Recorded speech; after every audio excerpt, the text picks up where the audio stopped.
And also, for 2 weeks now, I've forgotten in the welcome to say something. So I'm going to use the opportunity now. I want to commend the church and brag on you a little bit for the amount of groceries that everyone brought. You all don't get to see the excitement when Carpenter Place and when Westview come and pick up the groceries that we've gathered. Was especially good is the last time Carpenter Place came. Remember, we had kind of that miscoordination where we had to gather groceries for both Westview and Carpenter Place at the same time. So the last time they came, we had a ton of groceries for them, but half of the groceries that were there were for Westview and the other half were for Carpenter Place. Well, this time, when Brady came, he thought that it was the same, that half of the groceries were for Westview and half were for Carpenter Place. And when I said, no, these are all yours, these are all for Carpenter Place, he said, I didn't bring a big enough trailer. So we were able to get it all crammed in there, but it was a wonderful blessing. And our church, like I said, it's not a competition, but our church gives more than anyone else does. What he was especially thankful for is he said, your church, he said, even with the rising cost of all the groceries, he said, your church still provided the same amount. So that's when I say that, I want you to get the big head out there. I know we're doing the Lord's work, but congratulations and thank you all for your generosity, because I know that yours had to be, because ours definitely was. Our trip to the grocery store to buy the things on our list was about twice as expensive as it was last year. So, and you probably see that in your grocery bills as well. But thank you so much for your generosity. As we continue in this study of the last week, we're on part 2 of what we started last week in this last week of the life of Jesus. Not only is this the last week in the life of Jesus we've been studying, this is the last day. We've made it to the last day of the last week. The time frame, if we lost track of the time frame, it is somewhere between midnight and 3 a.m. I think it's easy to forget that as we're going through the scripture here, but it adds a level of weirdness to the whole situation, that all these events that we're studying right now, this Sunday and next Sunday, all happened between midnight and 3 a.m., that time that the Jews referred to as cockcrow. And Jesus told Peter, you will deny me 3 times before the cock crows. It wasn't just a literal thing. It was that the cock was going to crow, but he was saying between 12 and 3 a.m., Peter, you're going to deny me 3 times. Now, what you're going to notice today in our scripture is you're going to notice a verse that has been removed. Now, in the midst of this story of the first trial of Jesus, the mock trial, truly, from the Jews, is that interweaved within that story is the story of Peter's denial of Christ. Now, I've removed that so that we can deal with the trial this week and next week. And then the following week, we will deal with Peter's story of his denial in the midst of this. We're calling this little sub-part here, This Hour and the Power of Darkness. Part 2, our scripture this week comes from Matthew 26. Our primary text as we've been studying through the book of Matthew. But I've also included Mark 14, a little bit from Luke 22, and John 18. The title for the sermon comes from Luke 22, verses 52 and 53. Then Jesus said to the chief priests and officers of the temple and elders who had come against him, have you come out with swords and clubs as you would against a robber? While I was with you daily in the temple, you did not lay hands on me. But this hour and the power of darkness are yours. Jesus had to die. He was sent by God to die. He was sent to be a sacrifice to die. It had to happen. He had to be given as the sacrifice. And a sacrifice must be killed. But how do you kill the unkillable? How do you kill someone who has ultimate power, who can escape any situation? By words and cleverness? By supernatural means? Or by calling down angels to come and defend? How do you kill a person like that? Well, you can't. The only way that a person like that can be killed is if that person allows you to kill them. So when Jesus says, so I want you to always hold that tension in your mind that Jesus is no victim. But so hold that in your mind that Jesus is allowing all of this to happen. But also hold this other tension in your mind that all of those who acted unlawfully and sinfully in order to murder Jesus are fully responsible for what they did as well. Those two tensions might make you a little bit crazy, but both of those are true. Both of those are realities that are going on within our text. Jesus said, this hour and the power of darkness are yours. It's as if he's saying, you have permission, not to those people necessarily, but it's Jesus telling Satan and the evil forces of this world, you have this time. I'm giving this to you as a gift. Do what you will. Here's our Matthew text. We'll read it, and then we'll read the harmonized text from all the Gospels brought in together. Those who had seized Jesus led him away to Caiaphas, the high priest, where the scribes and elders were gathered together. Verse 58 is removed. That's Peter's story. We'll get to it in a couple weeks.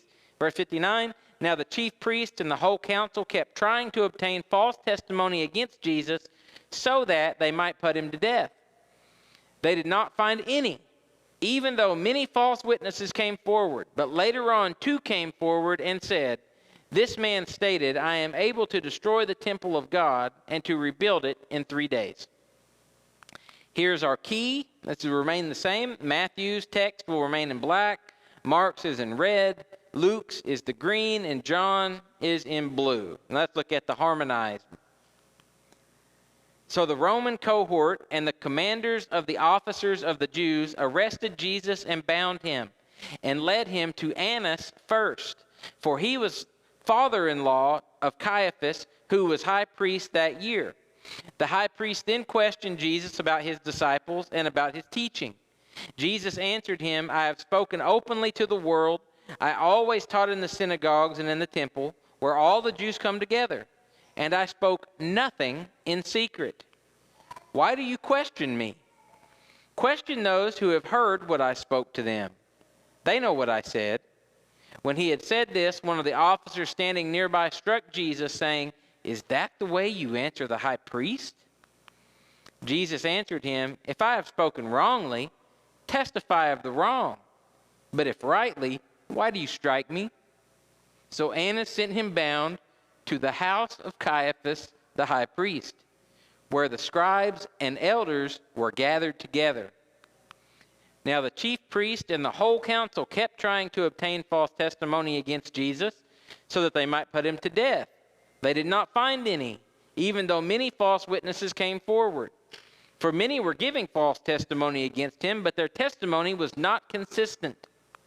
But later on, two came forward and said, this man stated, I am able to destroy the temple of God and to rebuild it in 3 days. We heard him say, I will destroy this temple made with hands, and in 3 days I will build another made without hands. Not even in this respect was their testimony consistent. Now, we went through all of the we spent last week looking at the legal system. Now, if you missed that, that's okay. You don't have to know all about the legal system. I did that simply, truly as a point of emphasis so that we understood how illegal and how out of whack this whole thing was. So our first point this week, if you follow along in your outline, the first point we have this week, we begin with the illegal arrest. Illegal arrest. So the Roman cohort and the commander and the officers of the Jews arrested Jesus and bound him. What is missing here? A crime. This is just like if you're just at home this afternoon sitting in your living room, and a mob shows up and kicks down your door and comes in and puts handcuffs on you and starts to lead you away. What might you ask in that situation? What have I done? Notice, Jesus doesn't say that. Because what's the answer? He knows he's done nothing wrong. They know he's done nothing wrong. So what kind of an arrest is that? Well, at a minimum, it is an illegal, unjust arrest. And that's where the story begins. And we have to start with John because the rest of the Gospels leave out what happens first. Because what happens first is a very weird thing. Before I get there, though, let's look back at a couple of things real quick. Matthew 14, verses 3 and 4 says, "For when Herod had John arrested, he bound him and put him in prison because of Herodias, the wife of his brother Philip. For John had been saying to him, 'It is not lawful for you to have her.'" I bring this scripture into play this week only to point out that it wasn't completely out of the ordinary to be arrested for no reason. John the Baptist was arrested for very similar reasons that Jesus was arrested. What crime did John the Baptist commit? He told a man who just happened to be a very powerful man, "It's not right that you took the wife of your brother and married her while you still were married, by the way. It's not right that you did that." Well, you make the wrong person mad, a person that has a power to punish you unjustly, and we see with the result, which ultimately will end up with John's head being cut off. What was John's crime? No crime. Same as Christ. No crime committed whatsoever. The next thing we see that John provides for us in his gospel is the illegal court. Illegal court. So he's got the illegal arrest. Now we have the illegal court. So after Jesus is bound, and they led him to Annas first, for he was father-in-law of Caiaphas, who was high priest that year. Okay, so who exactly is Annas? Well, he's a guy who used to be high priest. Now, even their religious system was messed up, because how long was a person high priest according to the Old Testament? For life. But it had become a political office in Israel. No longer what God had intended it to be. So Annas used to be high priest. He's not high priest anymore. But like president, it's a title that you carried for the rest of your life, whether you were the active one or not. But what did he do? What function did he serve as high priest? None. None whatsoever. But who was Annas? Now, if you'll recall back to the temple, when Jesus cleared out the temple, the area, the money changers that he drove out, and all of those selling livestock, that area and the court was referred to as the court of the Gentiles within the temple, was referred to as, that whole area was referred to as the bazaars or the shops of Annas. Annas is the mob boss, if you will, of Jerusalem. The most powerful man in Jerusalem. And after him he had 4 sons who also served at one time or another in the capacity of high priest. And now his son-in-law, Caiaphas, is the high priest. So Annas is in the background of things in Jerusalem, but he is the one who pulls all the strings. He is the puppet master. He is the boss, if you will, of Jerusalem. So that's why it looks like an unexplainable thing, but that's why they, after arresting Jesus, took him to Annas first. Why him? Because he's unofficially in charge. Next comes the illegal questioning. So we have legal arrest, illegal court, now the illegal questioning. The high priest then questioned Jesus about his disciples and about his teaching. Well, what's he doing? So they've arrested him, no charge. They brought him to a guy's house, a powerful guy, but just a guy's house. Not proper procedures. They didn't take him to jail. They didn't take him to a courthouse. They took him to a private residence. And now he's being questioned in the private residence of Annas. He's being questioned about his disciples and about his teaching. Why? What's Annas doing? He's looking for a crime. It's like you being arrested, brought before a judge, and the judge saying, "Tell me what you did. We know you did something. Tell us what you did." He wants Jesus to tell him a crime, so they can say, "Oh, that's why we arrested you." They're looking for legal grounds, okay? So that's what he's doing. From Jesus, we get a legal response to the illegal questioning. Here's what Jesus says. This is wonderful. Jesus answered him, "I've spoken openly to the world. Last 3.5 years, all I've done is went around and preached and taught publicly. I always taught in synagogues, the most public of places, and in the temple. I've been there all week this week teaching. Did you not hear? Where all the Jews come together, and I spoke nothing in secret." Now, this next question he asked in verse 21, this is Jesus' way of saying, what you are doing is illegal. Why do you question me?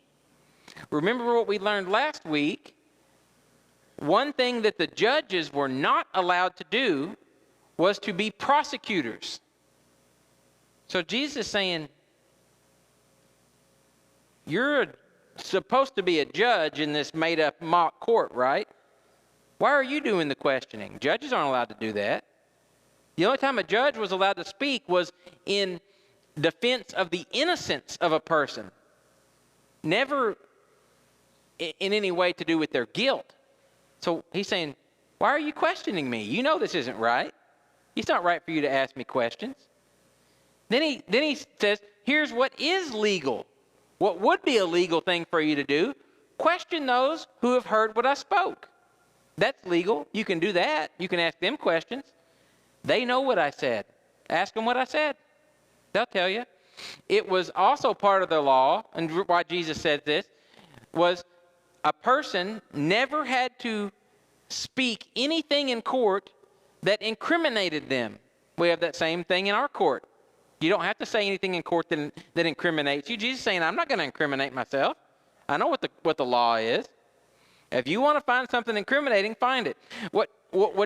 I want you to see a little bit of the irony in all of this as well.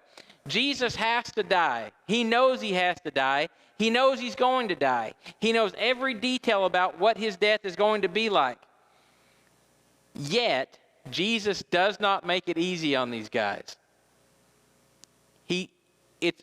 It's almost like a strange sense of humor where Jesus is like, you know what, you're going to do it, but I'm going to make you work real hard for this. I'm going to make you do it in such an amazingly illegal way that it exposes the darkness of the hearts of mankind through the whole process. Next, we have illegal excessive force. This is what we would call it in our system. I don't know what they would have called it in their legal system, technically. This is what we would call excessive force in our legal system. When Jesus has said this, now you got to understand too, when Jesus said this, Annas had to be sitting there with his jaw dropped open. And what could he say in response to Jesus? He knows Jesus is 100% right. Annas didn't really want to be probably even pulled into this thing.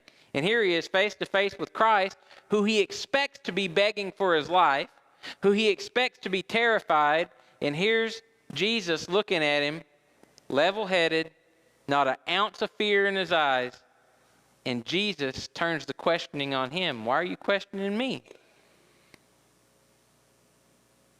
So they come to a stalemate. And what happens? What happens when you embarrass the big boss of Jerusalem? When he said this, one of the officers standing nearby struck Jesus, punched him, saying, "Is this the way you answer the high priest?" This guy, this thug, if you will, really, he's just doing his job. There are certain people that are of a certain respect you just don't talk to that way. And that's what he's saying to Jesus. Don't you know who this is? You don't talk to him. Nobody talks to him that way. You're not going to talk to him that way. But what a scary thought it is to strike the Son of God. Acts 23 verses 1 through 5, we see a similar instance where Paul did not have the self-control that Christ had in the same situation. Paul brought before the Sanhedrin, that word council that we see there, Paul looking intently at the council, that word is literally in the Greek Sanhedrin, said, "Brethren, I have lived my life with a perfectly good conscience before God up to this day." That's quite a statement, isn't it? Anyway, that's for another day. The high priest Ananias, different person altogether. The high priest Ananias commanded those standing beside Paul to strike him on the mouth. Then Paul said to him, "God is going to strike you, you whitewashed wall." That's a dirty thing to say back in their day, okay? That's like as mean and as vicious as something as Paul could have said. Doesn't sound very mean and vicious in our day. But Paul calls him a whitewashed wall. Do you sit to try me according to the law, and in violation of the law order me to be struck? But the bystanders said, "Do you revile God's high priest?" Now, Paul responded the way I would respond. I would have had a few choice words as well, I believe, because I too don't have the self-control of Christ. I still have a little red on my neck from my upbringing.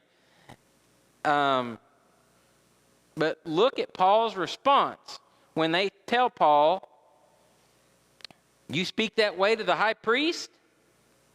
Paul said, "I was not aware, brethren, that he was high priest. I don't know him. For it is written, you shall not speak evil of a ruler of your people." This is Paul's way of saying, "I'm sorry, I shouldn't have done that. I shouldn't have said that. Because the law says not to do that." Isn't that kind of interesting? But anyway, Jesus was struck illegally. Paul, in court, was also struck illegally. And even in the midst of being punched in the face, look at Jesus'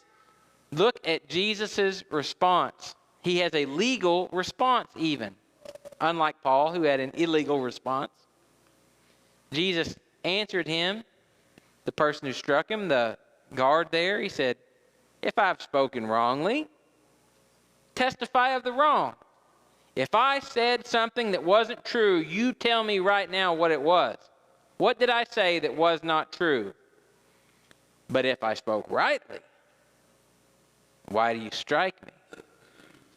Ugh. Next, we have the illegal detainment, the illegal transfer, and the second, illegal court, mock court. So Annas sent him bound to the house of Caiaphas the high priest. So he sent him to his son-in-law's house. He said, "You know what? I was going to help you guys with this, but this guy's a handful, and I don't have to, so you do it. You deal with him." And note this. It's between 12 midnight and 3 a.m. Keep that in mind. So he sends him to Caiaphas' house, where the scribes and the elders were gathered together. The great Sanhedrin of Jerusalem is at Caiaphas's home, not court. And we'll remember, everyone had those 3 rights in Jerusalem, or in Israel. You had the right to a public trial. What is this trial? A private trial, in a private courtroom, in the middle of the night, that nobody knows about except for these guys. But they're all in it together. And next we have the illegal prosecution, the illegal evidence, and the illegal witnesses. Now the chief priest and the whole council kept trying to obtain false testimony against Jesus. And what's interesting about, let me stop right there for a second.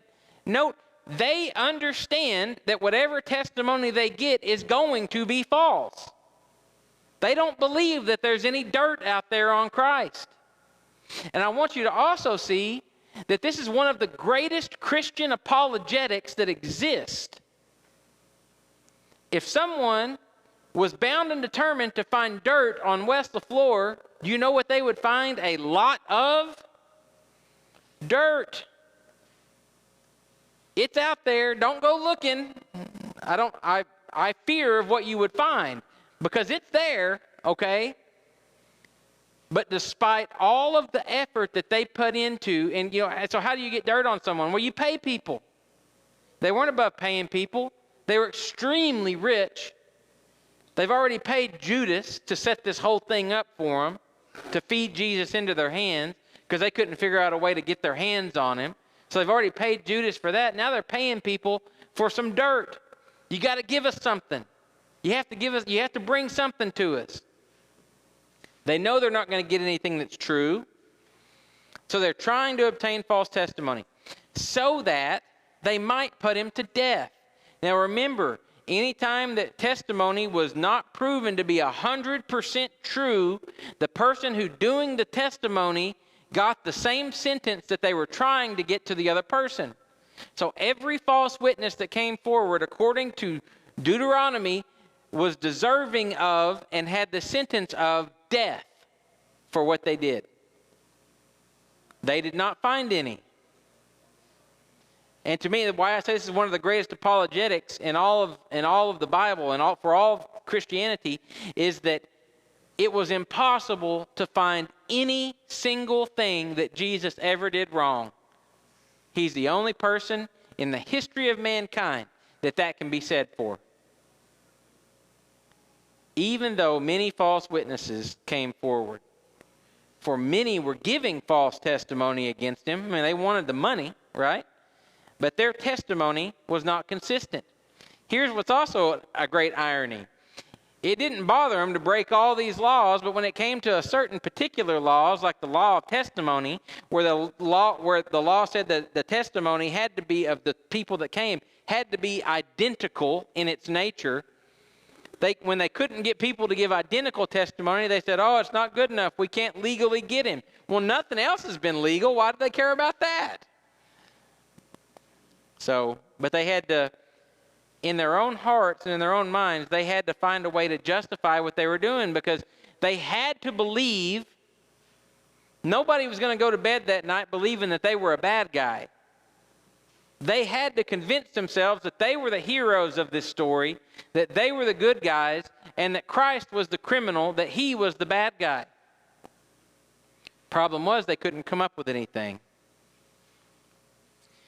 But later on, 2 came forward and said, and this is the closest that they got, and we have one of their statements in Matthew, we have another of their statements from Mark, and we see the inconsistency. So one man stated, Jesus said, I am able to destroy the temple of God and to rebuild it in 3 days. Now, let me just stop right there for a second and say this. Even if that were accurate, it's not against the law to say that. That is not a crime. It's not a crime for anyone to say, hey, you know what I could do? I could destroy the temple and I could rebuild it in 3 days. How is that a crime? By no stretch of the imagination is anything unlawful about that statement if it were true, and it's not. Then picking up where Mark tells us, Mark has another witness say, we heard him say, I will destroy this temple made with hands, and in 3 days I will build another made without hands. That's not what he said either, is it? And even they had to say, well, we can't even get our false witnesses to say the same thing at the same time. And believe me, there was someone in a back room trying to coach these morons on how to say how to say an identical sentence. It couldn't be done. I don't know why they couldn't get it together. Probably because you couldn't get anyone other than a criminal in your society to come forward and to give false testimony that they knew was false, that they knew that they could die over. Here's what Jesus actually said. John 2:19 and 21, Jesus answered them, destroy this temple, and in 3 days I will raise it up. There's what Jesus said. Nothing illegal about that in any way. But, verse 21 tells us, but he was speaking of the temple of his body. He wasn't even talking about the actual temple. And we know that. Deuteronomy 17:6, this is what they were pressing for. This is what they thought, if we can just get this, and we talked about this last week as well, on the evidence of 2 witnesses or 3 witnesses, he who is to die shall be put to death. He shall not be put to death on the evidence of 1 witness. So first thing required, there has to be a crime that warranted the death penalty. Second, there had to be 2 witnesses, 2 or 3 witnesses who had an identical testimony, who said this is what he did, and it was identical what they said that he did. And then if there was no evidence against him, after a minimum 3-day waiting period, that's important as well, because they do the they do the illegal arrest, they do the illegal court, they do the illegal sentencing, and they're going to do the illegal death all in the same day. All within a matter of hours, they're going to pull this thing off. Next week, come back, we'll see what happens in the rest of the trial after Jesus stumps them there, okay? But here's something for you this morning. It's very important for us to learn from this, okay? Don't fall into the same trap. So what trap did all of those who were conspiring against Christ fall into? Well, the first part of their trap was that they were self-righteous. They did not believe, they could not believe, they would not allow themselves to believe that they were not righteous. You know, Jesus had even said to them earlier on in different times, he said things to them along the lines of, don't believe because you are the sons of Abraham, because you are descended from Abraham, that you are among those who are saved. God can tell that rock, be a son of Abraham, and that rock will become a son of Abraham. So don't think that because you are who you are, because you are Jewish, that makes you automatically saved and righteous and right. You're not. It's different things that make you that, and Jesus spent his whole ministry talking about those things.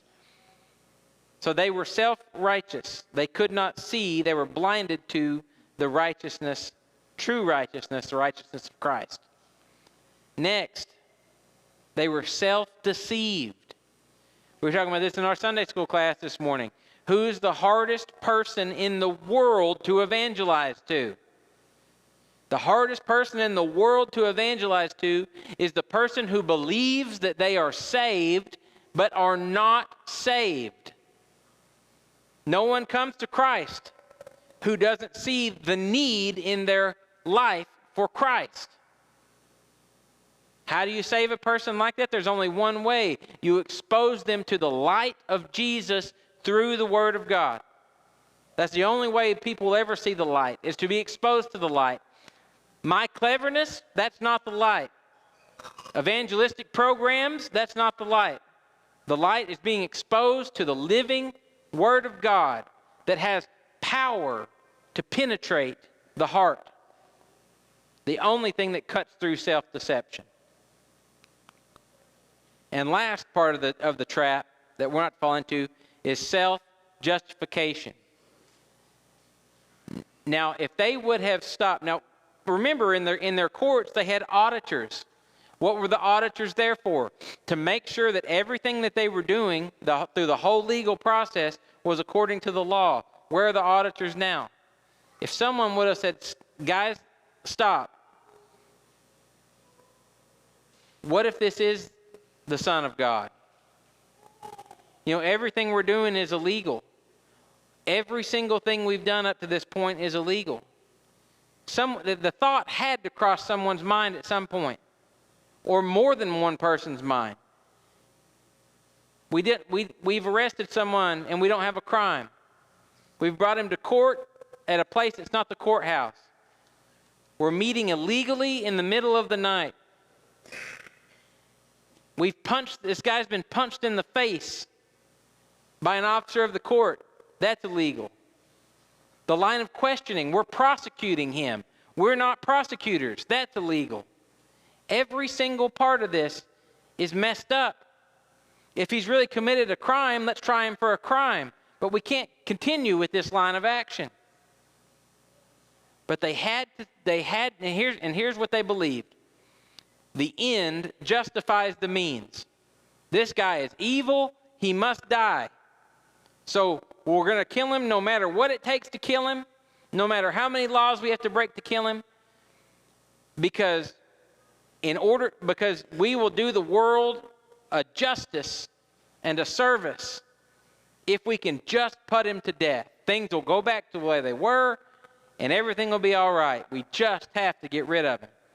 Now, say, how does that apply to me? What self-justification do I have? What sin is there in your life? You know that something you do is wrong. You know it's wrong. But long ago, you found a way to justify it. You said, well, I know it may not be right. I know this way of thinking may not be right. I know that what I say may not be right. I know that this show that I watch or this thing that I do may not be right. But, and it doesn't matter what you say after that. Whatever you say after that, there is your justification that you've come up with where it's okay for you to do the wrong thing. It's okay for you to sin. You've come up with a justification for it. Don't be like those guys who conspired to kill Christ. Because when we justify our sin, we stand with the mockers.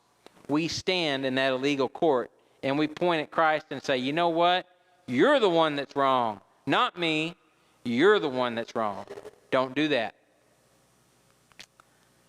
Luke 16:14 and 15 says, now the Pharisees were scoffing at Jesus. And he said to them, you are those who justify yourselves in the sight of men, but God knows your hearts. For that which is highly esteemed among men is detestable in the sight of God. The Pharisees at an earlier time in Jesus' ministry gathered together, scoffing at him, making fun of him. Jesus said, you figured out all the ways that you can to justify everything that you do. But you need to understand this. God's looking at your heart. It doesn't matter if everyone, if you're doing something wrong and every single person in this room agrees with your wrong action, that doesn't make you right. We have to understand that. Majority does not win. What God says is right.